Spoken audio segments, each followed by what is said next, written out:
Hello, everyone. Welcome to the 6th online meeting of ICOMSICA Special Interest Group on Universal Accessibility, the Inclusive Museum. As you know, since last December, this season has been taking a step-by-step approach to explore the challenges of museum accessibility, thanks to the participation of different and great specialists. So far, we have covered various topics from evaluation and planning to strategy and policy. And today it's time to reflect on experiencing. Therefore, we are delighted to welcome Laura Lott from Washington, co-author of the book Diversity, Equity, Accessibility, and Inclusion in Museums, edited by the American Alliance of Museums in 2019. So greetings, Laura. Laura Lott is a nonprofit executive known for her transformational leadership in the American cultural sector. She has recently served as the administrator and chief operating officer of the National Gallery of Art in Washington, D.C. And this pivotal role, she oversaw nearly half of the museum's staff and budget, spearheading critical operational, architectural, and sustainability initiatives for the most visited art museum in the United States. And before her tenure at the National Gallery of Art, Laura made history as the first woman president and CEO of the American Alliance of Museums from 2015 to 2023. So the book, Diversity, Equity, Accessibility, and Inclusion in Museums, addresses the critical and persistent issues within the museum sector. By Jonita Brash-Cole and Laura L. Lott, this book brings together essential essays, speeches, and reports to foster an international dialogue. So the book features contributions from leading thinkers and in the museum field, tackling challenging questions such as why these problems persist and how a new generation of museum leaders can champion change. The book serves, though, as a vital resource for us as professionals within the museum field, especially here at ICOMSICA, to better represent and engage the communities museums serve. So now, without further ado, dear Laura, the floor is yours. And again, thank you so much for your participation. Great. Thanks so much, Viviana. And thanks to all of you for making time to be here. I understand it's a holiday weekend in Europe. And so really glad to have you take some time out of what I know are really busy days in the museum world to join the session and to join me in continuing to learn about how museums can do better. I'm going to share my screen here. Hopefully you can all see that. We are a relatively small group, so do feel free to interrupt me if anything goes wrong or if you have any questions.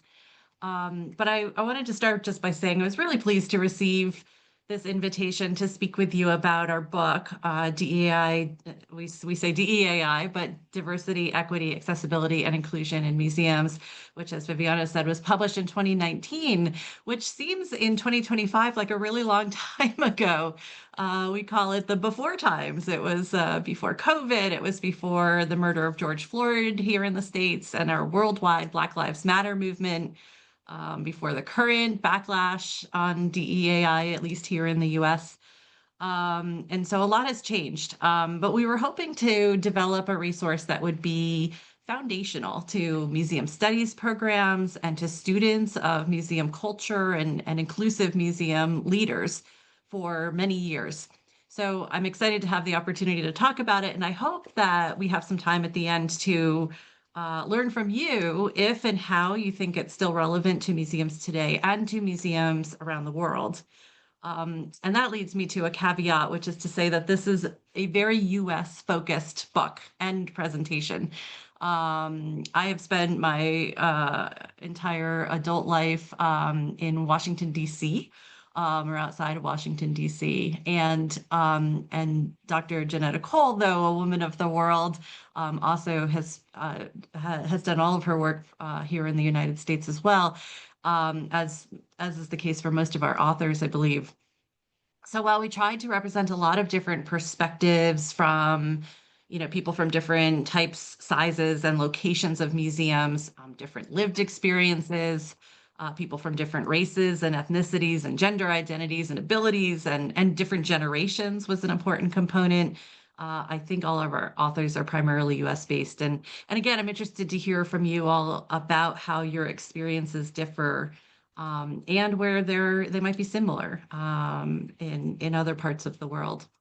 Um, Finally, before I begin, I have to say that it means a lot to me personally to talk about this important topic today because I recently left my executive position at the National Gallery of Art in Washington, D.C. because of my commitment to DEAI. Some of you may know, as a federally funded institution, the National Gallery felt it had to comply with our current administration's pressure to dismantle DEI programs, diversity programs of all sorts, and to walk back our environmental sustainability initiatives. These were both my responsibilities at the National Gallery and ones that I was very excited about. And I strongly disagreed with the decisions that were being made, to pause them or stop them, dismantle them. I felt my only choice was to resign, and I'm privileged, I know, to be able to just walk away from that high level position. Not everyone is so fortunate to be able to make such a decision, but I resigned January 22nd, the day the gallery announced that it was doing away with its Office of Belonging and Inclusion. And it's important to me that people who are in positions to take stands on things they feel are important do so. And so I wanted to explain that kind of situation that I'm, in, and why, again, it means so much to me to talk to you today about this book and this topic. So here with that, here's what I'm planning to cover. I'd like to leave some time at the end, as I mentioned, and I'm happy to answer your questions, and also to hear from you. I wanted to start with some background on why, we did this book, what the idea was about it. I find that always interesting from other authors. A little bit about AAM, the American Alliance of Museums Facing Change work, which was really foundational to the book and to a lot of the work here in the United States museum community. I want to walk through some of the highlights of the book just to give you an overview, tell you where you can find some of the essays without buying the book, if that's helpful, and then again have some discussion. As Viviana mentioned, I became the president and CEO of the American Alliance of Museums in 2015. And as we developed our 2016 strategic plan, sort of 4 or 5 year plan, the board of directors and the leadership team at AAM started by listening, learning what museum professionals believed were the most important issues, that were most vital to the field's relevance and sustainability. And at the top of many priority lists at that time were issues of diversity, equity, accessibility, and inclusion. And they covered really all aspects of museums, structure, and programming. So some people had concerns about hiring, some people had concerns about audiences, some people had concerns about collections, really all aspects of museums. And so these issues, which, as I mentioned, we abbreviated DEAI, became our first focus area, along with financial sustainability and museums' role in a K through 12 or P through 12, preschool through 12, education system. And the areas were obviously very integral to each other and really part and parcel of all of the parts of the strategic plan. But the DEI piece really did become a focus and kind of took off, because of I think the need in the field. That prioritizing of DEI was undoubtedly compelled in large part by Dr. Janetta Batch-Cole's landmark keynote, which she delivered at the 2015 AAM annual meeting, which was held in Atlanta, Georgia. She called for museums to, and I'm going to quote her, be of social value by not only inspiring, but creating change around one of the most critical issues of our time, the issue of diversity. You can find her keynote and the text of this keynote in the book. You can also find on AAM's YouTube channel the video of her delivering the keynote. And if you haven't heard Dr. Cole speak, you should definitely find the video because she's an incredibly inspiring speaker. As an educator, she's the former president of two historically Black colleges and universities, HBCUs, we call them here in the States, Spelman College and Bennett College. She was also the director of the National Museum of African Art, part of the Smithsonian Institution. That's when we met. That doesn't really do her bio justice. She's also the chair of the National Council of Negro Women. She's been an advisor to Disney and Pixar on African American culture in some of the recent movies that they've created. Served on dozens of boards and has won hundreds of awards, including the National Humanities Medal awarded by President Biden in 2021. She has an amazing life story. She's 87 years old, and I'm really proud to call her a friend and a mentor. She's had an enormous impact on me and on this work, and on hundreds of people that she has mentored throughout those 87 years. So with Janetta involved and with this focus on DEAI in our strategic plan, I felt the first step that we needed to take was really understanding where we were, understanding what the challenges were, understanding what was really needed to move the needle, to address these concerns that people had raised. Janetta gave me a word to express this idea, a word from the Twi language of Ghana that means to retrieve or to go back and get. Sankofa. The Sankofa symbol is this bird with its head turned backwards while its feet are facing forward. And you might have seen it, it's been adopted as an important symbol in the African American and the African diaspora context to represent this need to reflect on the past in order to build a successful future. So, what do we do in the museum field when we need to understand something? We put together a working group and publish a report, right? So in the spring of 2017, AAM convened 20 museum professionals representing a variety of disciplines, again, organization sizes and types and different perspectives. This is the group. I have to give them a huge shout out, the amazing list of people that gives me really just warm and fuzzies. We're thinking about our work together, and many of them became authors in the book and continue to work with the Alliance in a variety of ways. But this wasn't a typical working group for AAM because, as many of you might know, in these national organizations, there's a lot of in the States, we have something like 46 different museum associations that represent different states in the country, represent museums from different regions, different types of institutions, large and small institutions. And sometimes we put together working groups that are sort of a checkbox of all of those organizations that we sort of politically, diplomatically feel need to be included. This was a little bit of a different working group because our focus really was on people's individual people, not necessarily who they represented or where they were working at the time, but their own identity and their work in the field. And so we ended up with people who weren't even members of AAM. We ended up with people who were kind of adjacent to the museum field, but were involved in some way, and we thought we could learn something from them. And we ended up with some practitioners who had either formally or informally been doing DEAI work in their institution. It was a really robust group. That group worked for 6 months, which seems really fast now, but it started as 6 months. We wanted to spend some time learning, but we didn't want to get stuck in analyzing, and we wanted to move to action very quickly.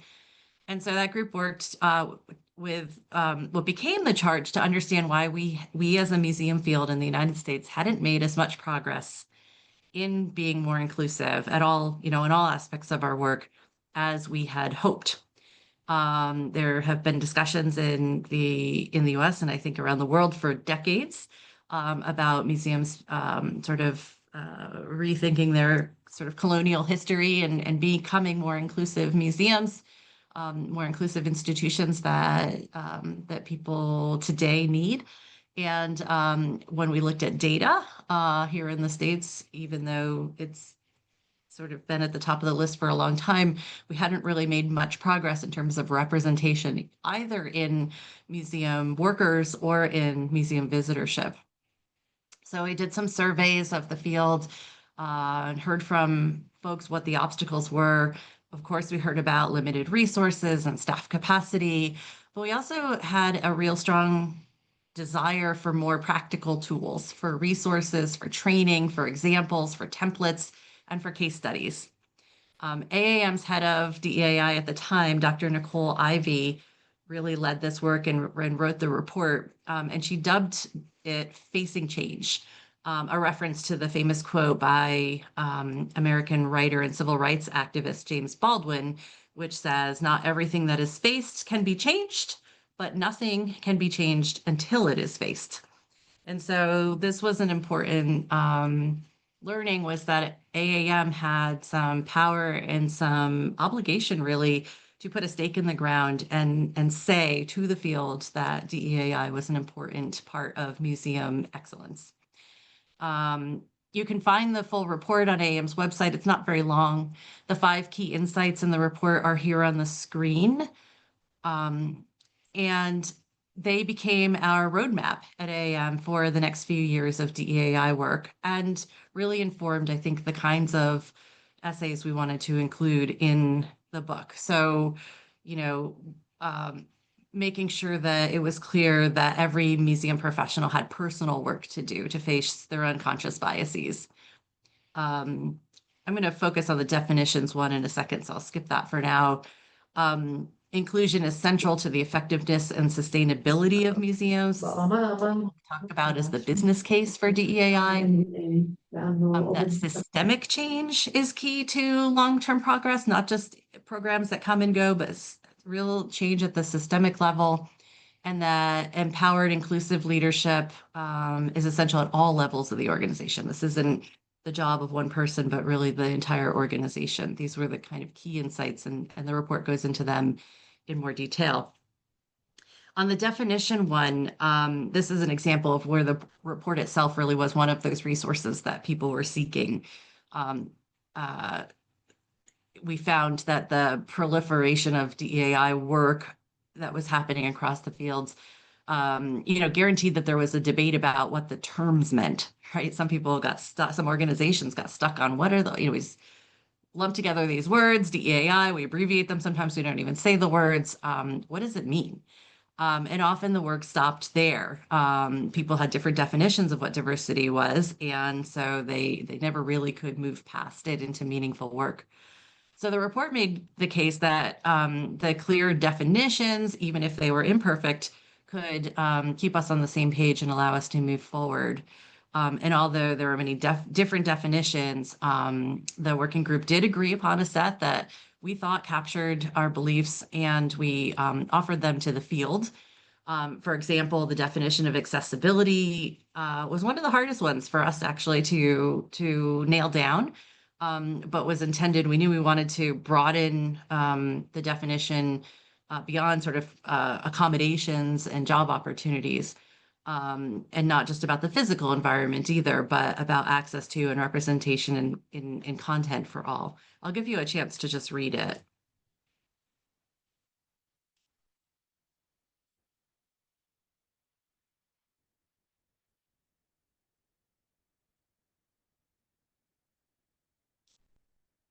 So the working group wanted to integrate all of those concerns that we had heard about accessibility and inaccessibility in museums into the definitions, and to include the legal definition and the provision of a law we have here, the Americans with Disabilities Act, but striving for inclusive design, really going beyond compliance. And each of these insights has a call to action. The one on definitions says, you can cite these, you can use them as a starting point. Don't let the argument over the definitions hold up your work, but really start with these, modify them as you need, and share how you're revising them. And so this became a multi-year conversation among museums and museum professionals as folks really put these definitions in practice and started to tweak them or tailor them to their own organization's definitions. But we found it was really meaningful to many to have them sort of defined, particularly by a national organization who could, sort of with some authority say, this is what these words mean. So why am I telling you all of this? Because this facing change work really was the path to the book. Our realization that we needed to put a stake in the ground to document in a concise way the lessons of the past so that each generation didn't have to relearn and relearn and relearn the lessons of the previous generation of museum leaders, but could kind of, in a concise way, get a sense of where the field has been, where we have made progress, and where there was work left to do, and to reflect on the learnings of people who have led this work for many decades, actually.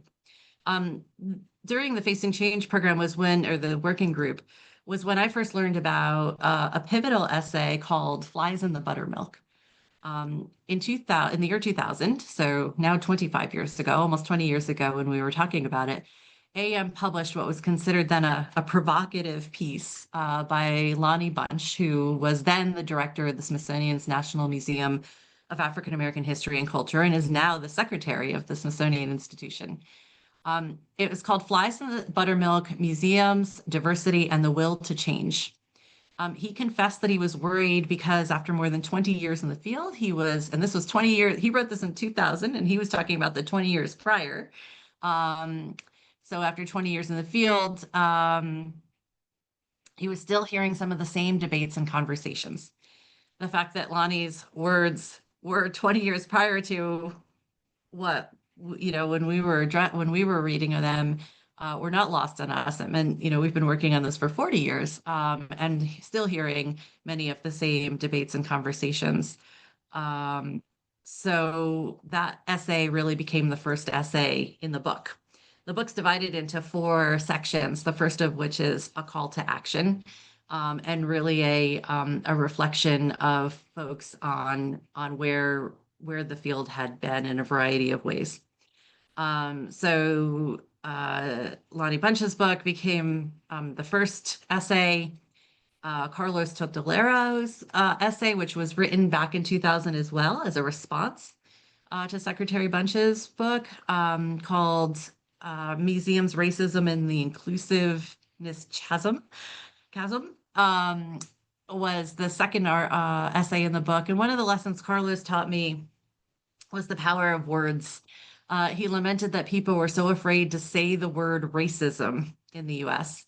And until we could even say the word out loud and acknowledge it, he was skeptical about our ability to acknowledge its meaning and its implications in our museums.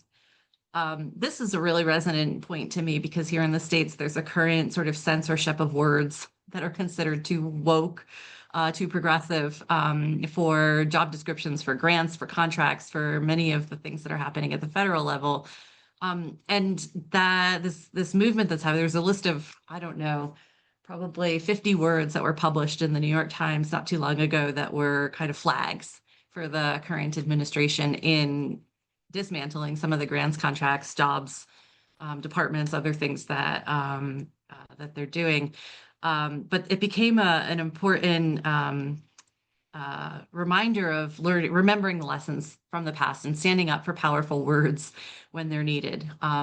As a result of this kind of learning with Carlos in particular, the word anti-racism became part of and became a pillar actually in AAM's next strategic plan.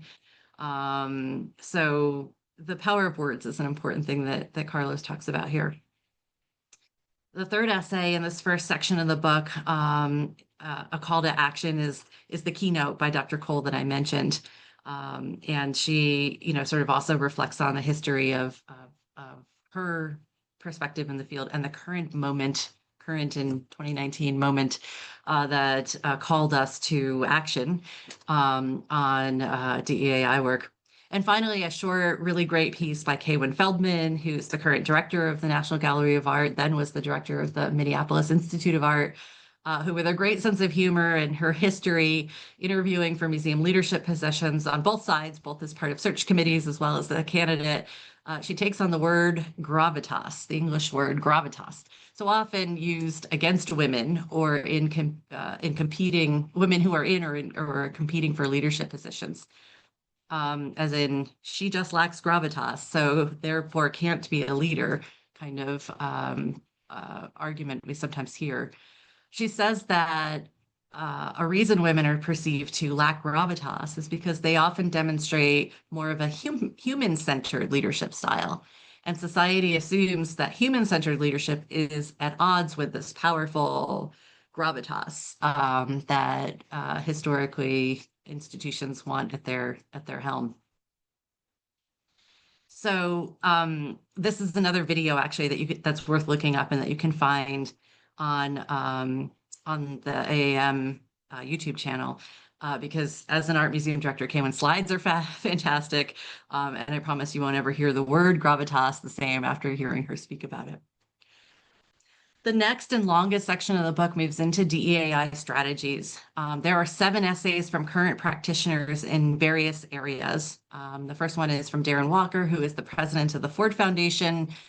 He talks about a blind spot in the foundation's history when they had overlooked disability, when the foundation first announced under his leadership that it would focus on inequality in all its forms.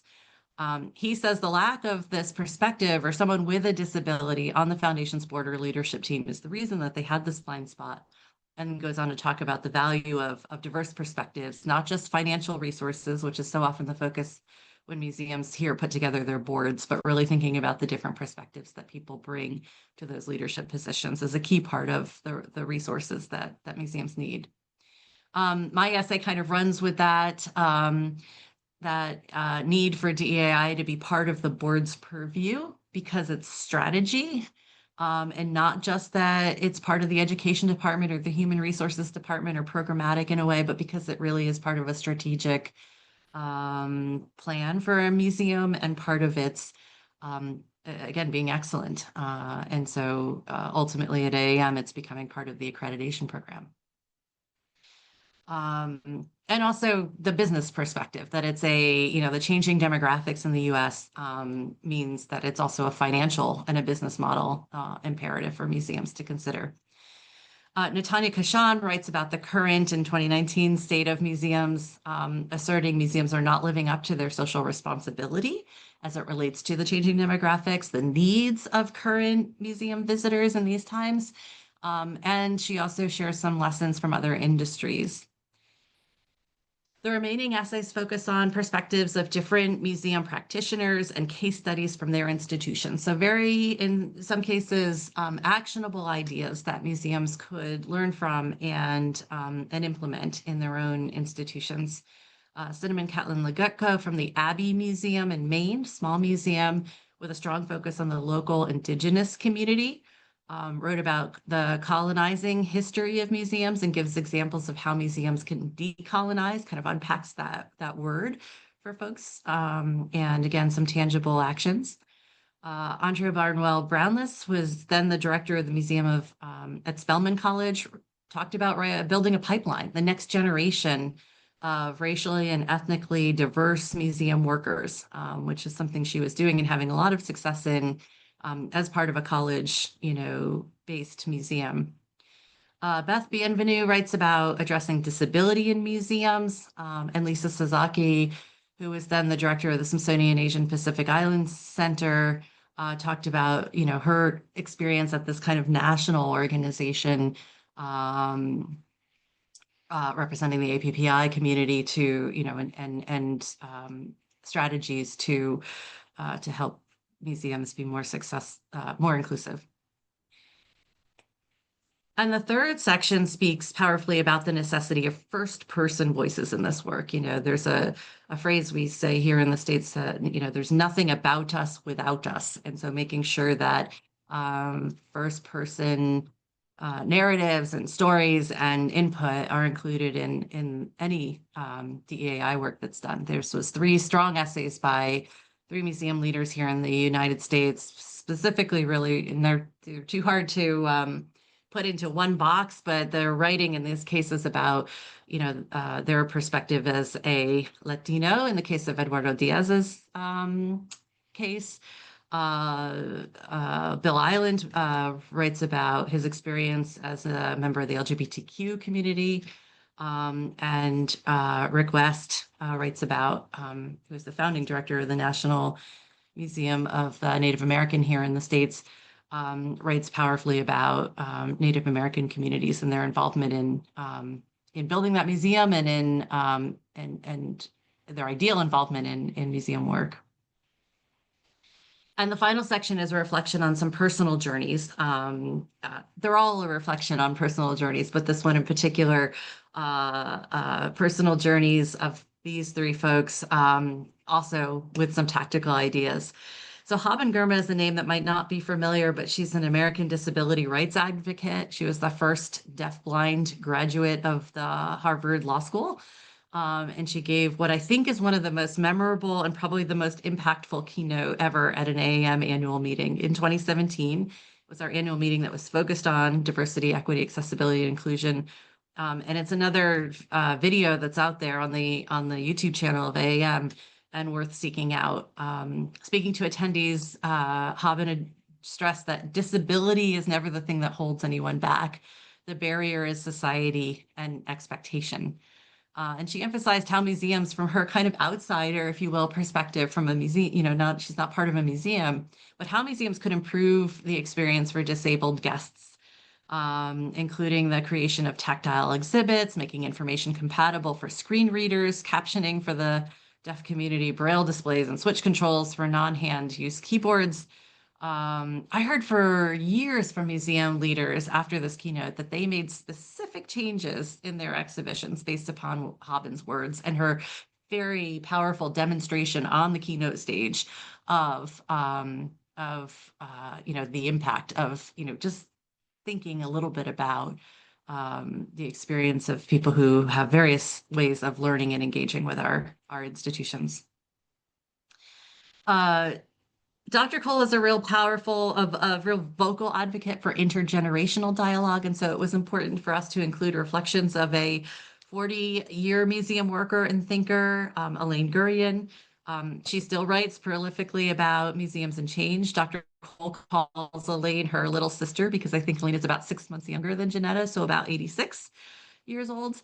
And in this essay, she's humble about her own journey. She's pretty direct in her criticisms and explanations about why change hasn't been made. And she's not exactly optimistic, but it's a powerful piece that I think is we really benefit from hearing, with the years of experience, her reflections.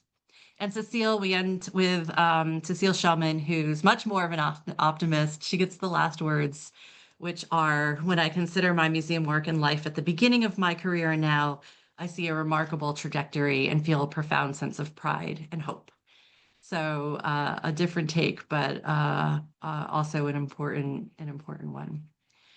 The book ends with some resources. They're probably a little outdated at this point, though there have been updated versions of some of the surveys that were included in the resources section. I've put on this slide a few more resources that have been published by AAM in the years since our book on this topic.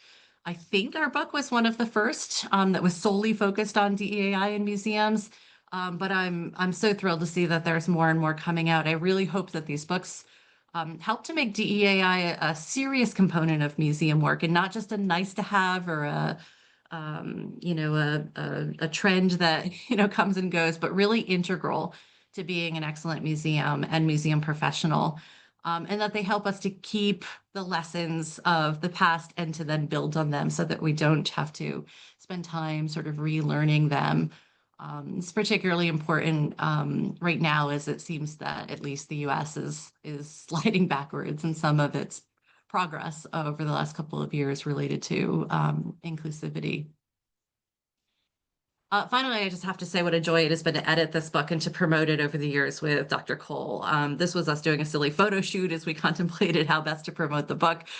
It was taken on American Beach, where Janetta now lives, in Amelia Island in Florida, a beautiful place.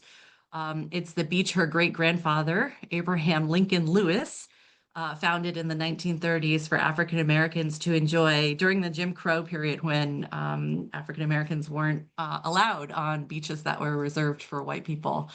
So just another example of how much I've learned on this DEI journey, particularly with Janetta. And I think we have a little time. I'd love to learn a little bit from you. So I'm happy to answer any of your questions or take our conversation in any way that feels right for you all, but I threw a few questions up here on the slide of things that I'd love to hear, or, just to prompt some discussion. I'd love to hear from you about, what, if you've read the book, or if even from our conversation today, my presentation today, what resonates, what's missing, how you feel we've progressed as a field or not, and what's changed since the book was published. Dr. Cole is threatening to do a second edition, so there might be some self-interest in my posing the question here. And I'm also really curious because I'm not in the position as the head of AAM anymore and out and about as much as I used to be. Curious what the state of this work is in your institutions, particularly as you represent those around the world. So I'll pause there. Thank you very much, Laura, for this insightful presentation. Maybe before to leave the floor to our participants for questions, I just would like to stress the fact that here in France, there is something quite different, I think, from the US. Indeed, we don't really have by law the opportunity to speak about inclusion in some particular perimeters, such as racial inclusion. This is something illegal here to talk about racial diversity, inclusion, etc. And there is something more about social inclusion regarding the fact that there are indeed exclusion, social exclusion in our society. So it is quite easier to talk about this topic, and sometimes quite painful to talk about other themes because of a past which is not especially a colonial past, which has not been really I would say accepted in the contemporary society here. So yes, it is very important, I guess, to have another point of view in this international group concerning education, museum education, because how we can address topics, I think, also really depends on politic issues, as you said at the very beginning of your presentation. So I would maybe address to you a very first question. In your current context, political and social context, what would you consider it as a quite important matter that we maybe should focus on because of a sort of general change in the political matter regarding inclusion and accessibility? Yeah, thanks, Mariana, for the context and your question. I've, especially in these last 6 months, been thinking a lot about, some of the I would say criticism that, the the US, the American Alliance of Museums, the museums in particular, went too far, if you will, in our DEI work and in our focus on race and ethnicity. And I think it's hard to say that it's gone too far when there's still people who don't have access to the same opportunities. And when there's, people from, who are being targeted even and aren't safe because of their identities.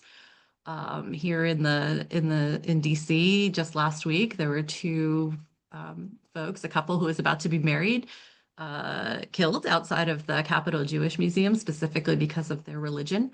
And so it is hard to say that we went too far when there are still, regular occurrences happening where people are discriminated against because of some part of their identity, something that that some group has a bias against. So so that's on one hand. On the other hand, I think at the core of this work, I was just also listening to, I'm very thinking a lot about politics right now because of being in Washington and because of what's happening, of course. And I was listening to a podcast where the person who was talking, it's actually Rahm Emanuel, who's a former mayor of Chicago and has served in a variety of positions in the Democratic Party here in the States, was talking about the American dream and the American dream being too expensive and inaccessible to a lot of Americans. And as he was talking, I was thinking, this is the reason for the inclusion work. It's so that everyone has access to the opportunities that we want them to have access to, whether it's in a museum or it's in a broader in a university in a broader context of life. And so maybe some of the words that we used or some of the focuses that we had over the last half a dozen years swung, too far in one direction. And no doubt there were a lot of problematic sort of performative or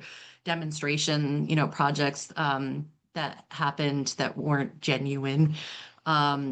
And the pendulum needs to swing back a little bit towards the middle to remember that we're talking about inclusion of everyone, people with all kinds of abilities and disabilities, people with all kinds of, backgrounds and racial identities and economic situations. I think, we have to go back to that definition of inclusion and really the reason for this work, which is for everyone to have access and opportunity.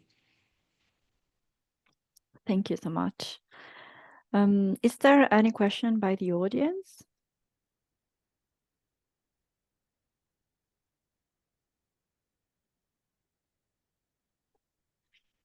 Okay, there is a question in the chat by Nevin. Hi, Nevin. So I'm going to read the comment. Thank you for the insightful and talk and your efforts toward inclusion. I have two quick questions. The first might seem maybe simple, but I found it quite important, especially in international work. What is the most respectful way to refer to people with disabilities today? Should we use identity-first language, such as disabled people, or person-first language, like people with disabilities? I'm asking because in Egypt, where I'm originally from, the government has recently adopted softer terms like differently abled to show support. But I know this can be controversial or even seem as dismissive in other contexts. So I appreciate your perspective on what language is most inclusive and empowering, especially from an institutional standpoint. Okay, then there is another question. Thank you so much, Naveen. But maybe Laura, would you like to answer it first? Sure, yeah. It's a great question and something I feel like we all struggle with and something that changes because we tend to use a term or a word and then then another term or another word sort of becomes more favorable. And so it is something that constantly, I'm glad you're thinking about it. I think it's important for us to all think about the words that we're using. And I don't, it's not my expertise, so I don't want to be the authority on what words you should use, but I'll give you a couple of thoughts. I think it's important, if at all possible, in wherever you're using the word, to try to ascertain from the people in the disability community what their preferred language is. So it goes back to that nothing about us without us concept that, if we're, addressing a certain group that, we sort of say what is the preferred term. When you're, talking about, I suspect what you're talking about, there's not a group necessarily to ask or a group that will have agreement on what the answer is. So that can also be challenging. I've seen people and organizations sort of explain, I'm using this term. Other terms that I've heard to mean the same thing are these terms. I'm using this term because, and maybe there's an explanation. We're trying to respect the fact that, there are a lot of, there's not good ability and disability, but that there's a lot of different, it's a spectrum of abilities, right? So that might be an explanation for this is why we're using this term, and an acknowledgement that it's not universally accepted and there might be other terms. I'm hearing right now in the States a lot of person first language. So people with disabilities is probably the most common term I'm hearing right now. But as I said, I think it changes and it's probably different in different contexts. I hope that's helpful. Yes, I think so. Thank you. The second question relates to the representation of disability in museums. In your view, to what extent can inclusive representation actually lead to deeper institutional change? Yeah, I think all of this work is not it's not inclusion for inclusion's sake, right? It's not just to say we're inclusive because so what to some extent. The work of inclusion is to strengthen our institutions, is uh to do a better job of why of the work that museums are supposed to do, to educate, to engage, to inspire, to, whatever it is your institution's mission is. um, Inclusion of more perspectives in all its varieties, I think allows us to actually be stronger institutions to address our missions in a stronger way. There's tons and tons of data on studies that have been done on different types of inclusion, whether it's gender diversity at the corporate board level to racial diversity and school projects, that says that a difference, a range of perspectives leads to a stronger, more creative process, a stronger product, a stronger end result.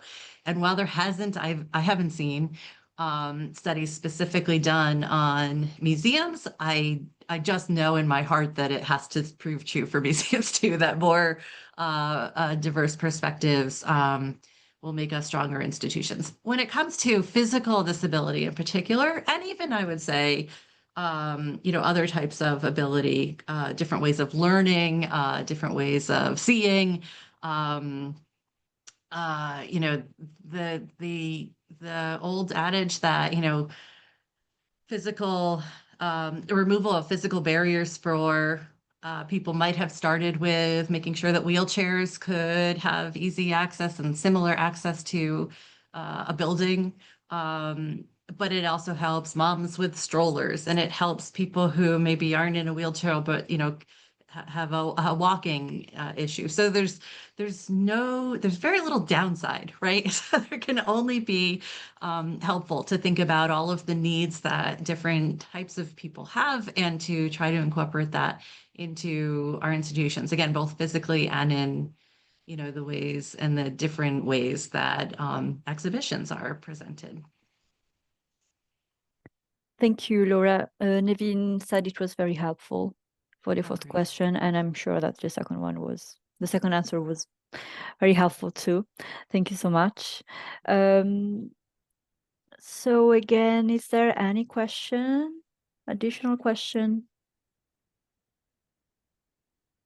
Nevin wrote, thank you so much for your detailed answer. Really appreciate it. Thanks, Thank Naveen. you. Thanks for the work you're doing.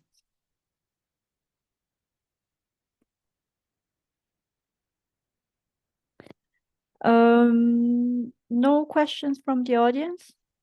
Would you maybe, Laura, give us a little insight about what it's going to be inside the second edition of the project, of the book? What has changed? Why do you feel that there is something that you have to review on the second edition? Yeah, I don't know. I haven't committed to a second edition yet. These books are a lot of work. And so it's kind of an ongoing joke with Dr. Cole and I that we need to do it soon, or maybe not at all. But um, I do feel like and I would love some feedback on this if you have any. There is, I stepped into my role, thinking I knew, not everything, of course, but a lot about museums and about inclusion work. And I learned so much just from revisiting the history of this work in museums from people who had been living through it for decades. And I I feel like if you can learn all of that and sort of lock it in, then the next round of learnings can, sort of build on it rather than starting from a more foundational level. And so that's why I thought that this book was important when we put it out. And as I started off by saying, it seems the world has changed again in the last 6 years. Again, particularly here in the US and particularly related to these topics. This was a year before the Black Lives Matter movement really took off here in the States and well, and around the world, I think. And before the kind of what I would call a backlash against, a focus on racial diversity. Um, and so what did we learn in the last 6 years? Maybe it's too soon right now, but what have we learned in the last 6 years? Um, what would the next generation that will take this work forward benefit from in terms of understanding our experiences over over this last decade and kind of lock in, if you will, those lessons learned so that the next generation can build on them and not 20 years from now be looking at essays that were written now and be like, oh my gosh, it's the same, which is what our experience was reading Lonnie Bunch's essay from 20 years prior. Yeah, sure. So I don't know what the specific topics are, but I do feel like because we're in the middle of it, or I'm in the middle of it, at least thinking about it, but trying to find the things that really have been lessons learned in the last really quick, fast moving pace decade, and that future generations might benefit from. Thank you. There is another question by Odette. In your point of view, is working participatively with different target groups and audiences the way to go? I think engaging the people from the communities that we're trying to reach is absolutely important. And I think that being as clear as we possibly can about why we've invited them to engage is important. That we want folks to bring whatever lived experience, whatever perspective, whatever expertise they have from their own experiences to the table. And that's why we are asking for their input or asking for their feedback or whatever it is. So I think that that really is the strongest way to go. Otherwise, we're making a lot of assumptions. People that don't necessarily have the same lived experience are making a lot of assumptions about those who have a different experience, and we can get it wrong, and we have, right, as a field in a lot of ways. And so I think to the extent that we can include, committees or focus groups or, feedback really thoughtfully about, from groups that we're trying to reach out to, it's really important. Well, Odette added, we are now experimenting with building exhibitions together with different groups at the same time to get a more layered way to visit the museum. I love that. I think that that's seems like a long time ago now too, but there's a museum here that may no longer exist actually, but it went sort of to a more virtual museum, but it was called the Levine Museum of the New South.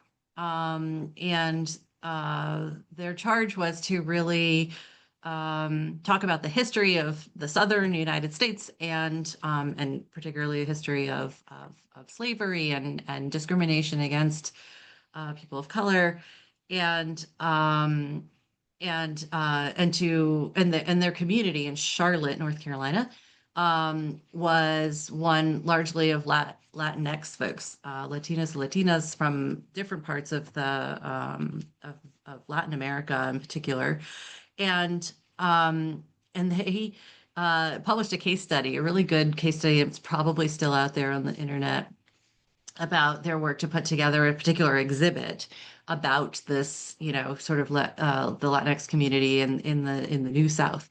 And one of the things that was so powerful about their case study is they did actually go, they didn't ask people to come to the museum as much as they went out to places. So they went out to the community center. They went out to, I think, a Mexican restaurant in the community and held some sessions. And they hired Spanish speakers to really engage folks from the community in a genuine way in their own language.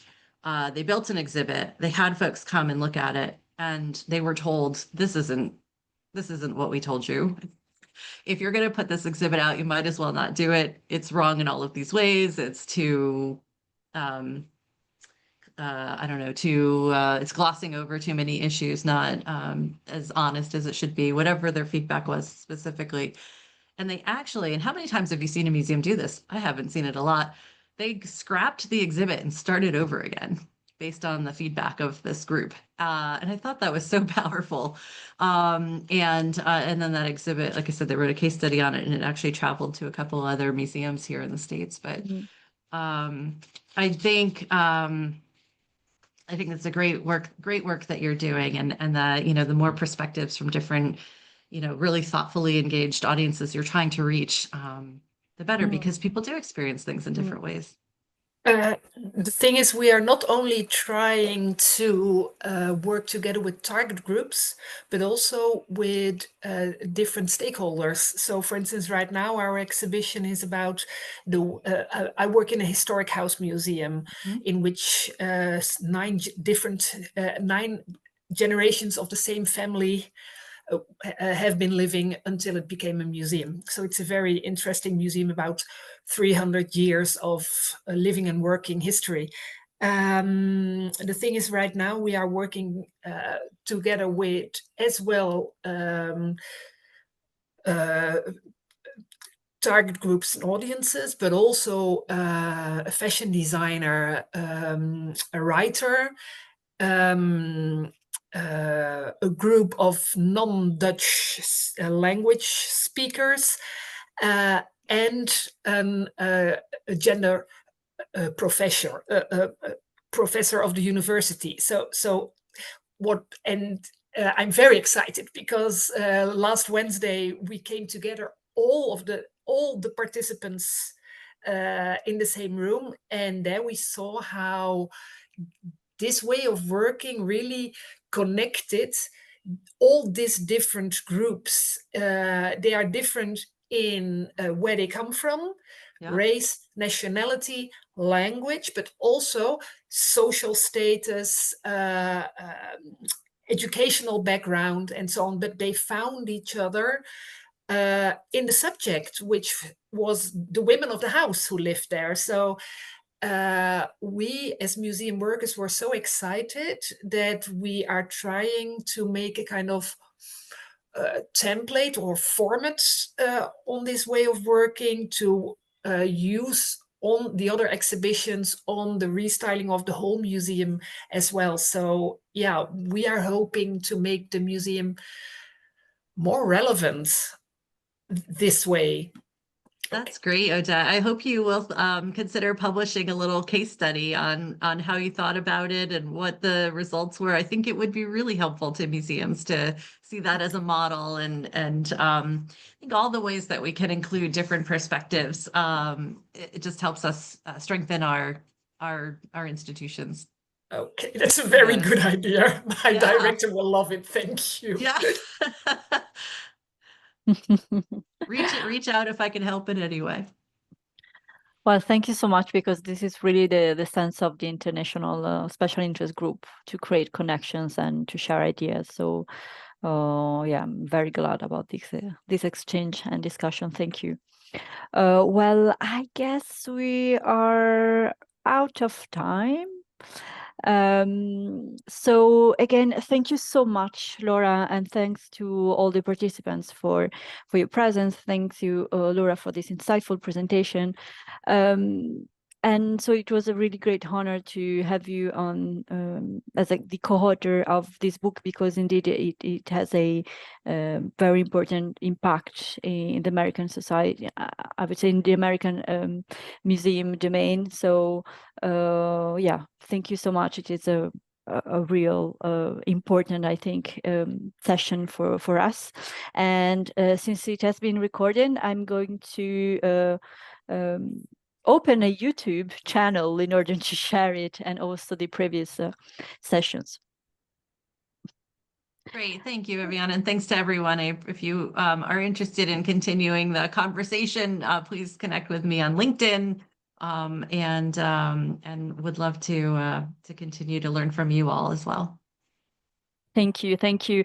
And so for all you, our visitors and audience for today, we are going to see you on June the 20th with a presentation regarding designing a tool of inclusion, with the participation of my colleague, Raffaella Russorici, the co-coordinator of the Special Interest Group, and all the colleagues who worked with Raffaella for making the poster A Museum for All, the Special Interest Group poster of ICOMSICA, into a more inclusive tool. So thank you so much again, and see you very soon. Cheers.